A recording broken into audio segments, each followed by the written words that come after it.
आपल्या मुलामुलींसाठी आपण अनुरूप स्थळे शोधताय? आता आपला शोध येथे येऊन संपतो. आता आपली चिंता संपलेली आहे. आपल्या मुलामुलींसाठी अनुरूप जोडीदार शोधण्याचा निवडण्याचं एकमेव केंद्र शादीबंधन वधूवर सूचक केंद्र.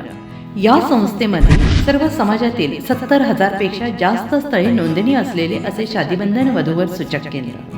संपूर्ण महाराष्ट्रात आणि कर्नाटकात प्रसिद्ध असलेले एकमेव वधूवर सूचक केंद्र म्हणजे शादीबंधन वधूवर सूचक केंद्र, ज्यांच्याकडे आहे सर्व समाजातील सर्व जाती आणि पोटजातीतील 70,000 पेक्षा जास्त स्थळांची नोंदणी.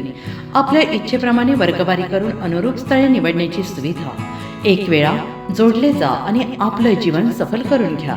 हजारोंनी याचा लाभ घेतला आहे. आपणही आपल्या मुलामुलींसाठी, विधूर, विधवा, वयस्करांसाठी योग्य स्थळांची निवड करा. एक सुवर्ण संधी घेऊन येत शादीबंधन. आजच संपर्क करा. शादीबंधन वधूवर सूचक केंद्र, लोकसंदेश न्यूज ऑफिस समोर, महाराष्ट्र स्क्रॅप जवळ, 100 फुटी road, Sangli. Pin code 416 customer care number 9922864545. आमच्या वेबसाईटवर स्थळे पहा. आमची वेबसाईट आहे www.shadibandhan.in.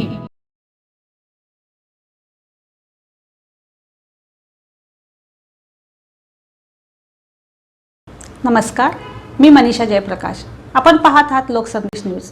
पाहूया आजच्या सविस्तर घडामोडी. वाईतील घरफोडी, 6.5 लाखांचे सोन्याचे दागिने लंपास. वाई जिल्हा सातारा तालुक्यातील गंगापुरी परिसरात घरफोडीची घटना घडून अज्ञात चोरट्यांनी तब्बल 6,32,800 रुपयांचे सोन्याचे दागिने लंपास केल्याची घटना समोर आली आहे.